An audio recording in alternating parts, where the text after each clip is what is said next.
ประเทศไทยให้ความรู้คู่ความสุขวิทยุแห่งประเทศไทยจังหวัดแพร่ 91 เมกะเฮิรตซ์ ให้ความรู้คู่ความสุขที่นี่สถานีวิทยุกระจายเสียงแห่งประเทศไทยจังหวัดแพร่ส่งกระจายเสียงด้วยระบบ FM สเตอริโอมัลติเพล็กซ์ความถี่ 91 เมกะเฮิรตซ์ จากนี้ไปติดตามรับฟังรายการเพลินเพลงข่าวกับชาวประกันสังคมค่ะ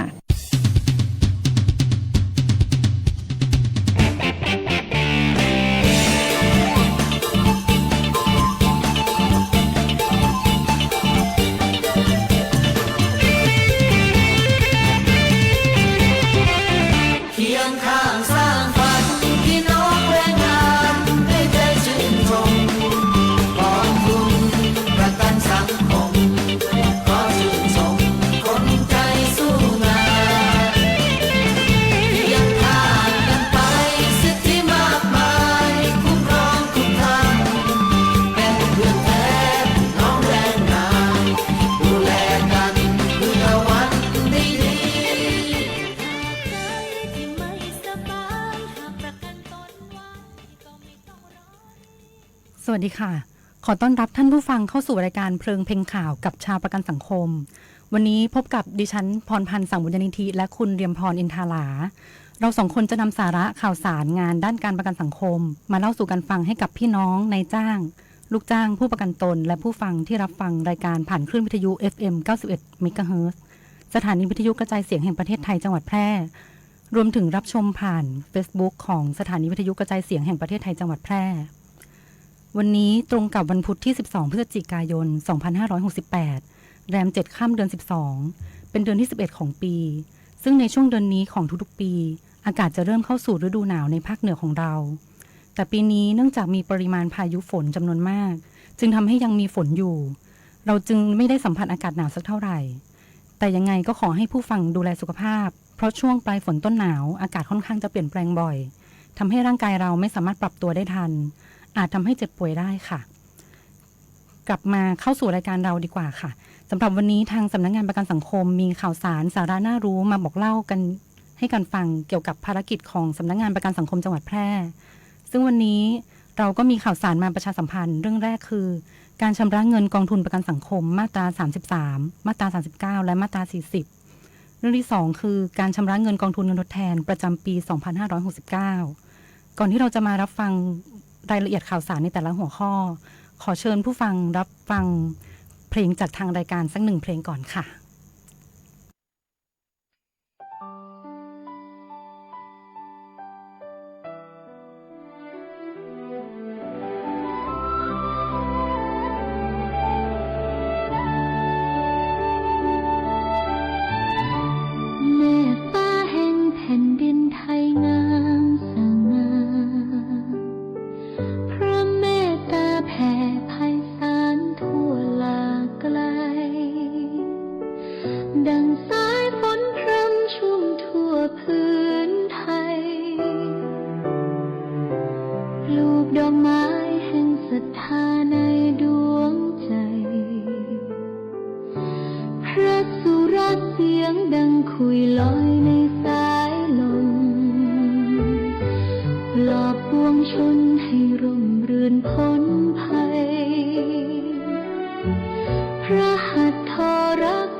พระสิริชมดังบุพภา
กันสังคมประกันสิทธิ์ประกันสุขตอนผู้ประกันตนมาตรา39รู้ไว้ไม่สิ้นสภาพผู้ประกันตนมาตรา39ฟังทางนี้ครับเหตุที่ทำให้ความเป็นผู้ประกันตนมาตรา39สิ้นสุดลงคือ 1. ผู้ประกันตนเสียชีวิต 2. ลาออกจากการเป็นผู้ประกันตน 3. กลับเข้าเป็นผู้ประกันตนมาตรา33 4. ขาดส่งเงินสมทบติดต่อกัน3เดือนและ 5. ภายในระยะเวลา12เดือนมีเงินสมทบไม่ครบ9เดือนนั่นเองครับรู้ไว้จะได้ไม่สิ้นสภาพเพื่อรักษาสิทธิประโยชน์การเป็นผู้ประกันตนอย่าลืมส่งเงินสมทบภายในวันที่15ของเดือนถัดไปกันด้วยนะครับสอบถามข้อมูลเพิ่มเติมติดต่อสำนักงานประกันสังคมสายด่วน1506หรือ www.sso.go.th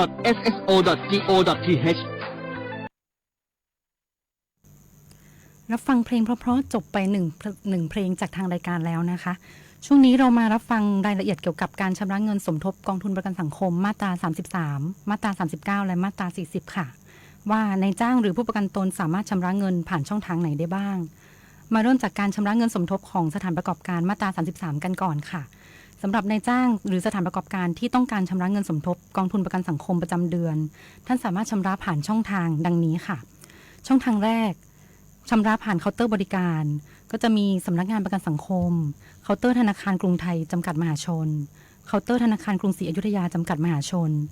ซึ่งเคาน์เตอร์เหล่านี้สามารถชำระได้ทุกแห่งทั่วประเทศค่ะ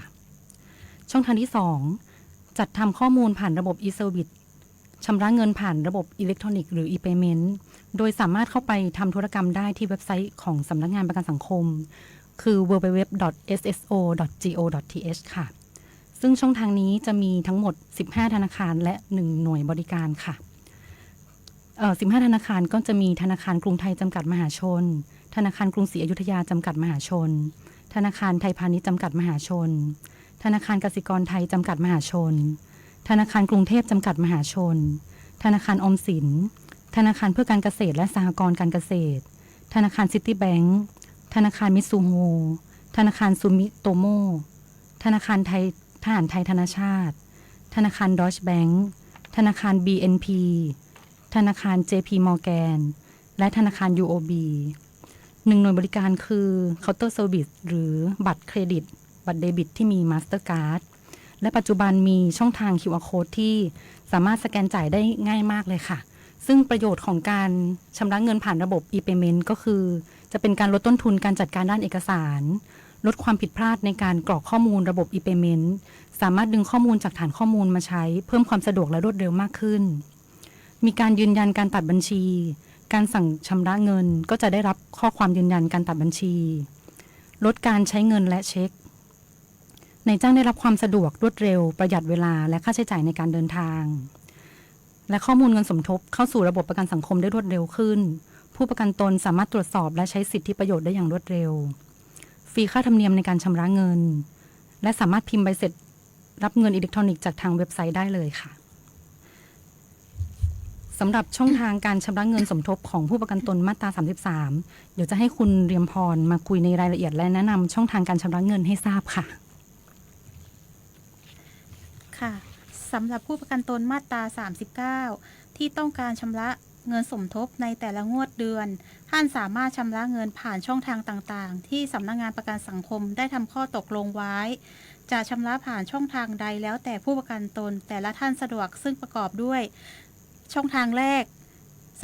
ชำระผ่านเคาน์เตอร์บริการได้ที่สำนักงานประกันสังคมธนาคารกรุงไทยจำกัดมหาชนธนาคารกรุงศรีอยุธยาจำกัดมหาชนเคาน์เตอร์เซอร์วิสเซนเพย์บริษัทไปรษณีย์ไทยจำกัดบิ๊กซีช่องทางที่2หากบัญชีเงินฝากธนาคารตามข้อตกลงดังนี้ธนาคารกรุงไทยจำกัดมหาชนธนาคารกรุงศรีอยุธยาจำกัดมหาชนธนาคารไทยพาณิชย์จำกัดมหาชนธนาคารกสิกรไทยจำกัดมหาชนธนาคารกรุงเทพจำกัดมหาชนธนาคารทหารไทยธนชาติจำกัดมหาชนธนาคารออมสินช่องทางที่3ชำระผ่านโมบายแอปของธนาคารกรุงไทยจำกัดมหาชนธนาคารกรุงเทพจำกัดมหาชนธนาคารเพื่อการเกษตรและสหกรณ์การเกษตรช้อปปี้เพย์ค่ะ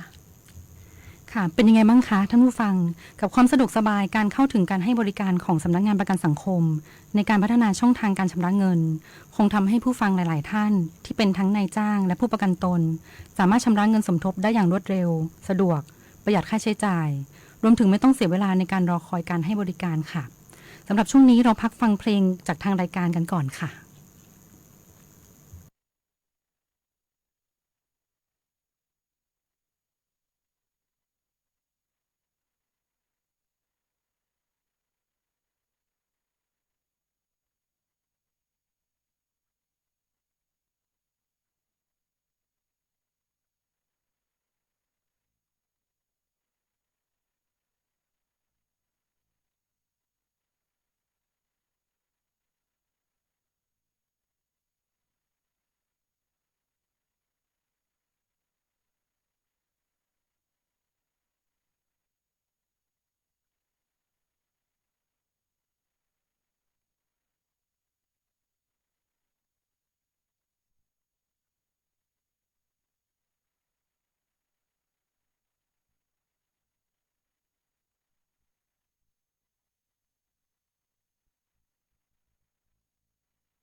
สำหรับช่วงนี้เรามารับฟังในรายละเอียดของช่องทางการชำระเงินสมทบของผู้ประกันตนมาตรา 40 กันค่ะ ซึ่งจากเดิมช่องทางการชำระเงินนี้ยังให้บริการไม่ทั่วถึงทำให้ผู้ประกันตนกลุ่มเป้าหมายที่สำนักงานรับขึ้นทะเบียนไม่สามารถชำระเงินสมทบได้อย่างต่อเนื่องโดยเฉพาะในพื้นที่ห่างไกลทำให้หลายๆท่านเมื่อประสบอันตรายนอนพักรักษาตัวในโรงพยาบาลนำใบรับรองแพทย์มาเพื่อยื่นขอรับประโยชน์ทดแทนขาดรายได้ไม่สามารถใช้สิทธิ์ได้เนื่องจากไม่มีการชำระเงินตามเงื่อนไขที่กำหนดเพราะไม่สะดวกในการชำระเงินสมทบดังนั้นเราจึงนำข่าวสารการชำระเงินสมทบผ่านบริการช่องทางต่างๆที่สำนักงานประกันสังคมได้บันทึกข้อตกลงและเพิ่มช่องทางการชำระเงินสมทบมาแจ้งให้กับทางท่านผู้ฟังที่เป็นผู้ประกันตนมาตรา 40 หรือญาติพี่น้องว่ามีช่องทางไหนบ้าง เดี๋ยวเชิญคุณเรียมพรแจ้งให้ทราบเลยค่ะค่ะสำหรับท่านผู้ฟังที่ขึ้นทะเบียนเป็นผู้ประกันตนมาตรา 40 กับทางสำนักงานประกันสังคมท่านใดที่มีความประสงค์จะชำระเงินสมทบกับสำนักงานท่านสามารถชำระเงินสมทบผ่านช่องทางที่ท่านสะดวกหรือใกล้บ้านโดยมีช่องทางการชำระเงินสมทบได้หลายๆช่องทางคือช่องทางแรกชำระผ่านเคาน์เตอร์บริการได้ที่สำนักงานประกันสังคมธนาคารกรุงไทยจำกัดมหาชนธนาคารกรุงศรีอยุธยาจำกัดมหาชนธนาคารเพื่อการเกษตรและสหกรณ์การเกษตรเคาน์เตอร์เซอร์วิสตู้บุญเติมเซนเพย์บิ๊กซีค่ะช่องทางที่2หักบัญชีเงินฝากธนาคารตามข้อตกลงดังนี้ธนาคารกรุงไทยจำกัดมหาชนธนาคารกรุงศรีอยุธยาจำกัดมหาชนธนาคารไทยพาณิชย์จำกัดมหาชนธนาคารกสิกรไทยจำกัดมหาชนธนาคารกรุงเทพจำกัดมหาชนธนาคารทหารไทยธนาชาติจำกัดมหาชนธนาคารเพื่อการเกษตรและสหกรณ์การเกษตรธนาคารออมสินช่องทางที่3ชำระผ่านโมบายแอปของธนาคารกรุงไทยจำกัดมหาชนธนาคารเพื่อการเกษตรและสหกรณ์การเกษตรช้อปปี้เพย์ค่ะค่ะท่านผู้ฟังเป็นยังไงกันบ้างคะสำหรับความสะดวกสบายการเข้าถึงการให้บริการของสำนักงานประกันสังคมในการพัฒนาช่องทางการชำระเงินของผู้ประกันตนมาตรา 40 สำหรับช่วงนี้เราพักฟังอีกสัก2เพลงนะคะสำหรับจากทางรายการเดี๋ยวช่วงหน้าเรามารับฟังช่องทางการชำระเงินสมทบกองทุนเงินทดแทนกันต่อค่ะ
รู้สักนิดสิทธิ์ของคุณตอบข้อข้องใจโดยสำนักงานประกันสังคม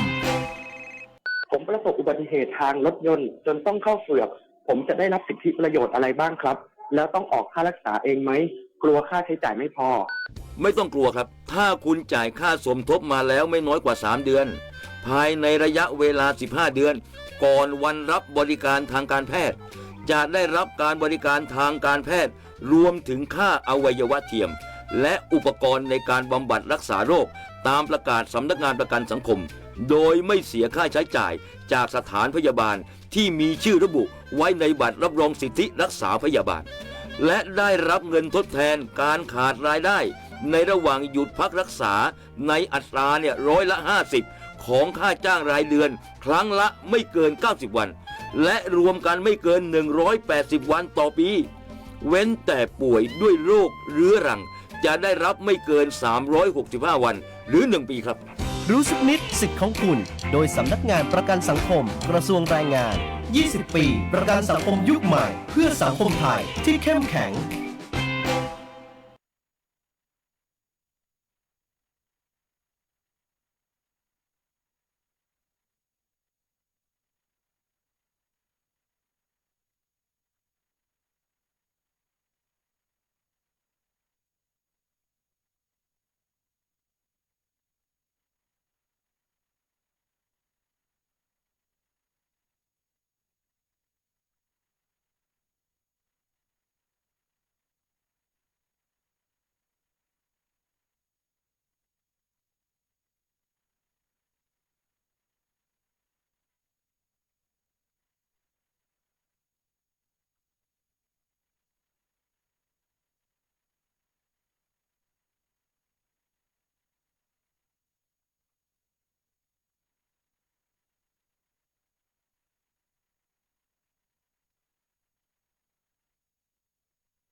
กันสิทธิ์ประกันสุขตอนรอบรู้เรื่องสิทธิ์มาตรา40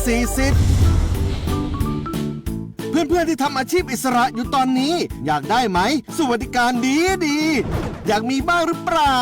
ไม่ว่าจะเจ็บป่วยหรือประสบอันตรายจนต้องนอนโรงพยาบาลก็จะได้เงินทดแทนการขาดรายได้วันละ200 บาทปีละไม่เกิน30 วันถ้าเกิดทุพพลภาพก็จะได้เงินทดแทนการขาดรายได้500 บาทถึง 1,000 บาทต่อเดือนได้สิทธิ์คุ้มครองนานถึง15 ปีหรือแม้แต่เสียชีวิตก็จะได้ค่าทำศพอีก 20,000 บาทแถมยังเพิ่มเงินชราภาพให้อีกด้วยสวัสดิการแบบนี้หาที่ไหนไม่ได้แล้วเพียงแค่คุณมาสมัครเป็นผู้ประกันตนมาตรา40กับสำนักงานประกันสังคมก็รับสิทธิ์นี้ไปเลยสอบถามข้อมูลเพิ่มเติมติดต่อสำนักงานประกันสังคมสายด่วน1506หรือ www.sso.go.th มารับฟังกันต่อเกี่ยวกับการชำระเงินสมทบกองทุนเงินทดแทนประจำปี 2569 ค่ะสำหรับสถานประกอบการทั้งหน่วยงานราชการและภาคเอกชนที่ขึ้นทะเบียนกับสำนักงานประกันสังคมทุกๆเดือนธันวาของทุกปีท่านจะได้รับแบบกท26 กจากทางสำนักงานประกันสังคมเป็นใบแจ้งประเมินเงินสมทบกองทุนเงินทดแทนประจำปีซึ่งทางสำนักงานจะออกใบแจ้งให้ท่านปีละ1 ครั้งเพื่อเป็นข้อมูลเงินสมทบประจำปีที่นายจ้างจะต้องนำมาชำระเข้ากองทุนเงินทดแทนโดยนายจ้างเป็นผู้ชำระเงินเพียงฝ่ายเดียวการชำระเงินดังกล่าวเป็นการคุ้มครองให้กับลูกจ้างของท่านที่ประสบอันตรายเนื่องจากการทำงานหรือขณะปฏิบัติงานให้กับนายจ้างสำหรับแบบที่จัดส่งให้จะมีด้วยกัน3 ส่วนคือส่วนที่1นายจ้างเก็บไว้เป็นหลักฐานแนบไว้กับใบเสร็จรับเงินที่ได้รับจากช่องทางที่ท่านนำไปชำระส่วนที่2แบบกท20 กแบบแสดงเงินค่าจ้างประจำปีกองทุนเงินทดแทนและส่วนที่3ใบชำระเงินกองทุนเงินทดแทนสำหรับช่องทางการชำระเงินทดแทนมีช่องทางไหนบ้างเดี๋ยวให้คุณเรียมพรมาแนะนำให้ทราบกันค่ะค่ะสำหรับการรับชำระเงินสมทบกองทุนเงินทดแทนซึ่งนายจ้างสถานประกอบการต้องมีหน้าที่ชำระเป็นประจำทุกปีโดยชำระปีละครั้งสำหรับช่องทางการชำระเงินนั้นนายจ้างท่านสามารถชำระเงินสมทบผ่านช่องทางต่างๆดังนี้ช่องทางแรกชำระผ่านเคาน์เตอร์บริการได้ที่สำนักงานประกันสังคมธนาคารกรุงไทยจำกัดมหาชนธนาคารกรุงศรีอยุธยาจำกัดมหาชนเคาน์เตอร์เซอร์วิสค่ะช่องทางที่2ชำระผ่านระบบ e-payment ซึ่งสำนักงานประกันสังคมได้พัฒนาระบบ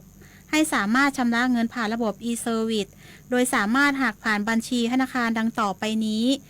ธนาคารกรุงไทยจำกัดมหาชนธนาคารกรุงเทพจำกัดมหาชนธนาคารกสิกรไทยจำกัดมหาชนธนาคารทหารไทยธนชาติจำกัดมหาชนธนาคารไทยพาณิชย์จำกัดมหาชนธนาคารเพื่อการเกษตรและสหกรณ์การเกษตรธนาคารออมสิน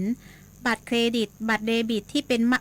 นมาสเตอร์การ์ดธนาคารดอยแบงก์ธนาคาร JP Morgan ค่ะ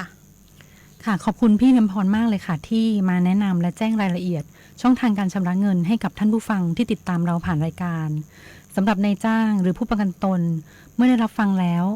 ท่านสามารถชำระเงินสมทบผ่านช่องทางที่สำนักงานประกันสังคมได้พัฒนาให้สะดวกกับท่านตามที่เราได้แจ้งไปแล้วหรือเมื่อท่านดำเนินการชำระเงินสมทบแล้วเกิดปัญหามีข้อสงสัยสามารถโทรสอบถามเราได้ค่ะที่หมายเลขโทรศัพท์054-522-231-2ต่อ3031-3036ซึ่งเป็นเบอร์ต่อของเจ้าหน้าที่กลุ่มงานการเงินค่ะก็จะมีเจ้าหน้าที่การเงินคอยให้บริการตอบข้อซักถามหรือข้อสงสัยรวมถึงปัญหาที่ท่านไม่สามารถชำระเงินสมทบผ่านช่องทางต่างๆได้หรือท่านสามารถดาวน์โหลดคู่มือจากเว็บไซต์ของประกันสังคมพิมพ์ว่า www.sso.go.th ค่ะเข้าไปตรงหัวข้อดาวน์โหลดแล้วเลือกตรงคู่มือค่ะก็จะมีคู่มือของหลายๆอย่างของประกันสังคมให้ท่านได้ดาวน์โหลดค่ะเป็นไงบ้างคะท่านผู้ฟังเกี่ยวกับข่าวสารด้านงานประกันสังคมที่เรานำมาฝากท่านผ่านรายการ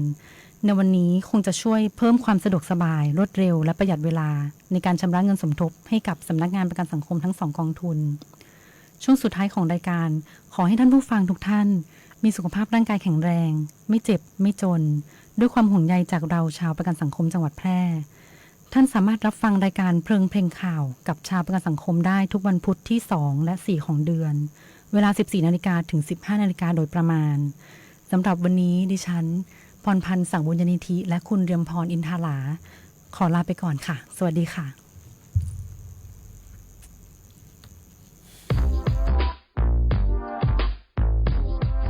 ประกันสังคม ประกันสิทธิ์ ประกันสุขตอนอาชีพอิสระ สามารถทำประกันสังคมได้เจ็บและติดงานไม่ต้องกลัวตายไม่ต้องกลัวทุกพลภาพก็ยังได้รับความคุ้มครองแถมยังมีเงินออมอีกด้วยแค่มาสมัครเป็นผู้ประกันตนมาตรา 40 กับสำนักงานประกันสังคมวันนี้แรงงานนอกระบบหรืออาชีพอิสระก็สามารถสร้างความมั่นคงและสวัสดิการที่ดีให้กับตนเองรีบมาสมัครกันเยอะๆนะครับสนใจสอบถามข้อมูลเพิ่มเติมติดต่อสำนักงานประกันสังคมสายด่วน 1506 หรือ www.sso.co.th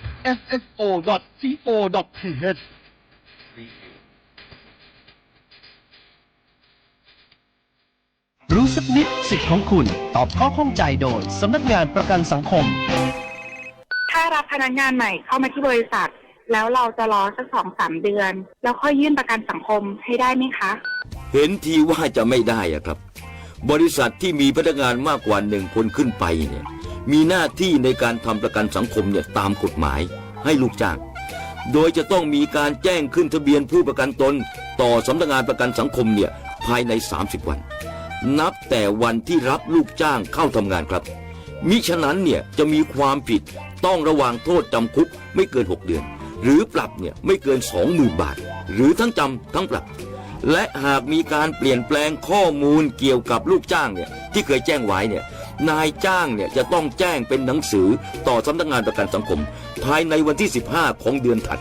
จากเดือนที่มีการเปลี่ยนแปลงเพราะไม่เช่นนั้นแล้วเนี่ยจะมีความผิดตามกฎหมายครับรู้สักนิดสิทธิ์ของคุณโดยสำนักงานประกันสังคมกระทรวงแรงงาน20 ปีประกันสังคมยุคใหม่เพื่อสังคมไทยที่เข้มแข็ง